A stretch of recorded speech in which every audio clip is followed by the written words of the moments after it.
অনেক আপনারা দুই বর্ডার নিয়ে একটু দীর্ঘ প্রশ্ন হয়েছে, তারপর সুন্দর সময় উপযোগী প্রশ্ন। প্রথমত যে সীমান্তে হত্যার বিষয়টি, এটা আমাদের প্রায়োরিটি ওয়ান এজেন্ডা ছিল এবং গতকাল সন্ধ্যা থেকেই এই এখন পর্যন্ত বিএসএফ এর সদর দপ্তর থেকে শুরু করে যেই জায়গায় এই হত্যাটা হলো, সর্ব জায়গায় আমরা অত্যন্ত জোরালো প্রতিবাদ জানিয়েছি এবং এটা এই কনফারেন্সের পরেই কিছুদিন মনের মধ্যেই এই জিনিসটা অনাকাঙ্ক্ষিত বা দুঃখজনক হলেও আপনারা হয়তো জানেন যে সীমান্ত হত্যা যে এটি আসলে শূন্য লাইন থেকে ভারতের অভ্যন্তরে।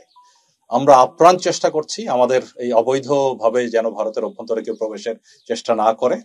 তবে আমরা অত্যন্ত জোরালো, শক্ত এবং কড়া ভাষায় প্রতিবাদ জানানোর পরে আমরা কিছু ছবিও পেয়েছি যে এখানে সংঘবদ্ধ প্রায় 15-20 জনের একটি দল, তারা অবৈধ অনুপ্রবেশ করছিল। বিএসএফ বাধা দেওয়ার পরে দুই পক্ষের মধ্যে একটা সংঘাত হয়। সেই সংঘাতে একজনকে রাবার বুলেট ফায়ার করে, যেটা তার পেটে লাগে এবং দুর্বল স্থানে রাবার বুলেটও হত্যা করতে পারে, মানে হত্যা ঘটাতে পারে। আর এখানে বিএসএফ এর যে সদস্য আহত হয়েছে এই 15-20 জনের কারণে, সেও হাসপাতালে আছে, তার ছবিও আমরা পেয়েছি রক্তাক্ত, মানে আহত অবস্থায়। তবে আমরা জিজ্ঞেস করছি যে এখানে প্রমাণ চাইছি যে এটা এখানকারই যে আহত হওয়ার ছবি, তার প্রমাণটা কি। তো এই বিষয়ে আমাদের মধ্যে এই প্রতিবাদ লিপি এবং প্রোটেস্ট নোট চলছে।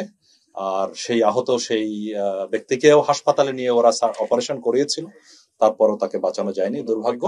বাট আমরা বটম লাইন হলো ভেরি ক্লিয়ার মেসেজ আমরা বলেছি যে এটা কোনোভাবেই কাম্য নয় এবং এটা মেনে নেওয়া যায় না।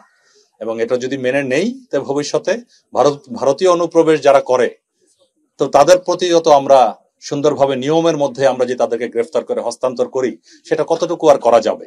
আমাদের এদিক থেকে যত যাই হোক, অবৈধ অনুপ্রবেশকর যাই হোক, হত্যা কোনো চূড়ান্ত একটা সমাধান হতে পারে না।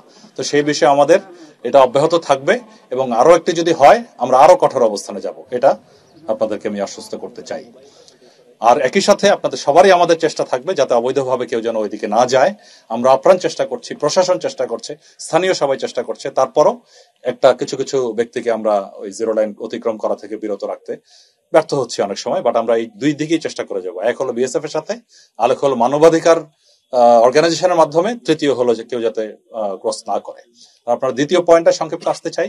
দেখুন, আপনারা একদিকে বলছেন আরাকান আর্মির জন্য সীমান্তে একটু আতঙ্কে আছে লোকজন, তো আবার আরাকান আর্মি যেন কিছু করতে না পারে। অন্যদিকে যদি আমরা যেটা কোনো একটা যে আরএসও আরসা বা যা বলেন, ওইটা যদি কোনো কিছু হয়, সেদিকেও আপনাদের মানে আমরা যে কোনো একটা স্ট্র্যাটেজি অবলম্বন করতে হবে। তো কারণ আমাদের মূল লক্ষ্য হলো আমাদের সীমান্ত যাতে নিরাপদ থাকে, সীমান্তবর্তী এলাকায় জনগণ যেন নিরাপদ থাকে। তো সেটা করার জন্য আমরা একটা স্ট্র্যাটেজি ফলো করছি।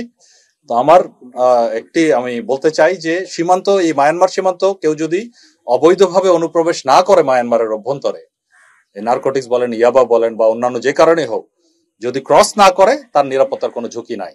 নিরাপত্তার যদি কোনো ঝুঁকি থাকে, সেটা সেই নিরাপত্তা দেওয়ার জন্য আমরা বিজিবি তৈরি আছি এবং বিজিবি আমরা we are well equipped for that. So এই বিষয়টা থাকবে। আর স্ট্র্যাটেজি, এটা আমাদের মাননীয় উপদেষ্টা মহোদয় যেটা বললেন, ডক্টর খলিলুর রহমান সহ আমরা বিভিন্ন কনসার্ন এজেন্সি সহ আমরা বিজিবি সহ আমরা চেষ্টা করে যাচ্ছি। একটা স্ট্র্যাটেজি আছে, তবে এটার সম্বন্ধে বিস্তারিত এখনই আমি সম্মুখে বলতে চাই না, সঙ্গত কারণেই। আমরা আশা করছি যে সে বিষয়ে একটা সফলতা আমরা অদূর ভবিষ্যতে পাবো ইনশাল্লাহ। ধন্যবাদ।